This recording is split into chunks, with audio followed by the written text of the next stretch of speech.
전시 참견하는 관객이라는 거는 전시 자체에 대한 참견이라기보다는 제 생각에는 전시에서 살짝 조금 떨어져서 특정한 전시에 좀 떨어지고 그 다음에 전시를 만들거나 뭐 그런 행위에서 조금 거리를 둔 이후에 전시를 본다는 행위가 솔직히 무엇인가에 대해서 참견을 하는 자리라고 좀 생각해 주시면 될 것 같고, 월간 120 주제가 공백인데 아시다시피 이제 이 뭐 제가 잘 이해한 것인지 모르겠지만 조금 간략하게 그걸 풀어서 얘기해 보자면, 동시대에 이제 약간 우리 사회나 정치적인 공백들 앞에서 결국엔 미술, 여기서 뭐 미술관이 무엇을 하지 않는가 뭐 이런 질문으로 풀이가 되긴 했지만, 결국 미술이 무엇에 대해서 놓치고 있는가라는 문제의식이 좀 있었다고 생각했는데, 저희 이제 격주로와 저 같은 경우에는 이러한 질문 앞에서 약간 미술의 언어에서 공백으로 남아있는 게 결국에는 관람자의 언어이지 않을까라는 생각을 좀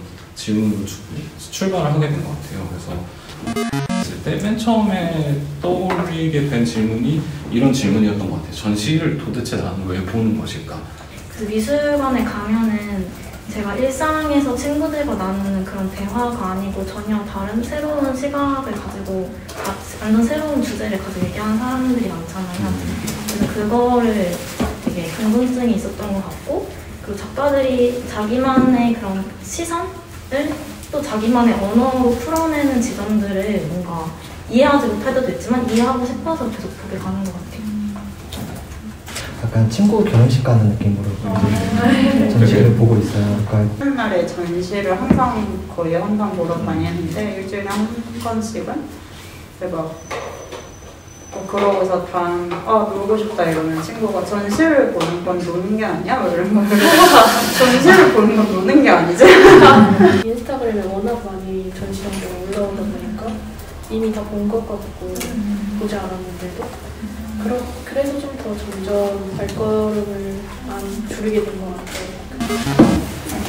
파트 2에는 원래 저희가 뽑은 질문이 전시에 대해서 솔직하게 말할 수 없다. 또는 사람이나 공간이 없다. 이렇게 제가 좀 생각을 해보다가 솔직하게를 빼고 좀 그냥 전시에 대해서 말할 수 없다는 것 자체로 돌아가서 좀 얘기를 해봤으면 좋겠다고 생각을 했어요. 우리가 전시 관람에 대해서 좀 더 쉽고 편하게 어떻게 하면 말할 수 있을지, 아니면 왜 말하기 힘든지 그런 거에 대한 얘기를 좀 해보고, 또 약간 이런 얘기를 하다 보면 굉장히 자연스럽게 이것이 전시나 미술을 향유하는 과정이나 방법론 자체에 대한 얘기로 이어질 수 있다고 생각을 했어요. 어떻게 이렇게 소개하는 글을 쓰기보다는 제가 이 작품이 어떻게 다가갔고 그래서 거기를 통해서 뭘 느꼈다 이런 거 위주로 쓰기 때문에 뭔가 저를 다시 돌아보게 되는 것 같아요.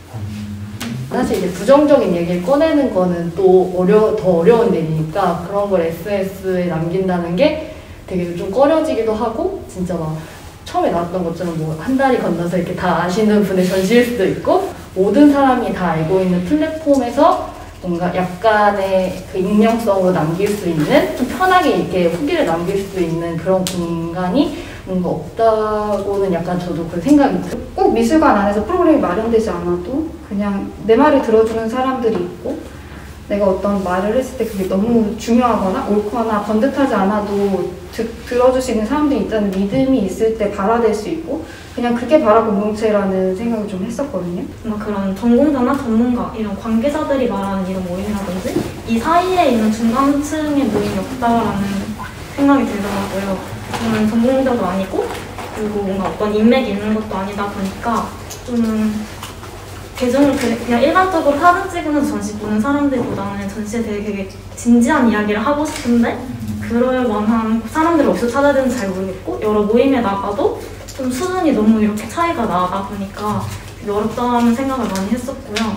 주변에 그런 대화를 할 수 있게끔 만들어주시는 이제 선생님도 계셨고, 그리고 또 마침 친구들도 같이 있었어요. 그런 분위기가 조성이 됐고, 저는 그래서인지 이제 교육기관이나 그런 데서 더 좋은 환경들이 마련이 되면은 더 조금이라도 빠른 시간에, 빠른 나이에 그것들이 습관화가 또 될 수도 있고, 그게 되게 자연스럽게 몸에 체득이 될 수 있구나, 이런 거를 저는 좀 경험을 했거든요.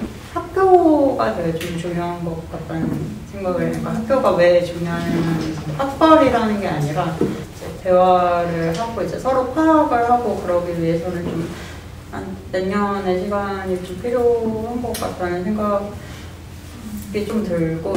사람의 언어가 조금 부족해 보인다면 아니면은 바라기 어려운 점이 있다면 그걸 만드는 구조적인 원인들 그리고 제도 안에서 관객이 대체 어떤 위치에 있고 얼마만큼 말할 수 있게 되어 있는지 이런 부분들을 많이 다루게 될 것 같습니다. 혹시 제가 지금까지 말씀드렸던 것처럼 이제 관객의 시선을 끌어들이는 어떤 미술제도의 경향성에 대해서 뭔가 경험해 보신 적이 있으신지 아니면 그거를 의식해 본 적이 있으신지? 그렇게 우리가 항상 제 표현은 항상 관람 노동을 착취당한다고까지 얘기하는데 이런 생각에 공감을 하실 수 있는지 아니면 뭐 우리가 그럼에도 불구하고 저는 이런 게 남는데요 라는 게 있을 수도 있는 거고요. 제도가 나한테 뭔가 이렇게 하게 해주는 게 아니라 제도가 나로부터 그걸 하게 해서 뺏어가는 거 아니야? 약간 이런 느낌도 저는 가끔 받을 때도 있어요. 그거는 저만의 생각일 수도 있거든요. 사실은 어떤 시위나 어떤 목회에 간다고 생각할 때가 좀 있는 것 같아요. 그래서 나와 같은 믿음을 가지고 있는 사람들 발견할 수도 있고 나와 같은 방향으로 사회를 이끌어가려고 하는 사람 그 생각들을 들을 수도 있고 그래서 내가 목회에 가서 무언가를 얻느냐 또는 무언가를 뺏기느냐라는 생각은 하지 않잖아요. 뭐 뺏기고 주고 차원이 아니라 레벨이 굉장히 사실 다양할 수 있는 것 같아요. 저는. 네. 마지막 질문으로 사실 조금 넘어가면 좋을 것 같아요. 그러니까 같이 얘기를 할 수도 있을 것 같아요. 그래서 저희가 궁극적으로 조금 해보고 싶은 이야기는 그러니까 더 많이 말하기 시작한다면 어떤 변화가 일어날 수 있을까 사실 이런 부분들이었어요. 그리고 또 폐쇄적인 공동체인 것 같다라는 말씀도 해주셨는데 저는 사실 이런 부분들에서 뭔가 관객의 언어가 덧붙여질 때 정말 많은 변화가 일어나니까 그런 변화들을 기대하면서 그러니까 이 활동을 개인적으로는 지속해 나가고 있고 그러니까 사실은 좀 폐쇄적인 공동체이기 때문에 저는 내보자들끼리 할 수 있는 얘기에 한계가 있다고 생각을 하고 내보자들끼리의 자정작용에도 한계가 있다고 생각을 하고 그러니까 그게 미술계의 간행의 문제든 아니면 미술 언어가 정말 사람들한테 다가가는 방법을 실험하는 문제든 거의 모든 차원에서 그래서 더 조금 다양한 사람들과의 접점을 만들어 나가는 정말 그런 공간으로서의 미술이라는 게 어떻게 가능한지 이런 질문들을 가지고 이 활동을 하고 있고요.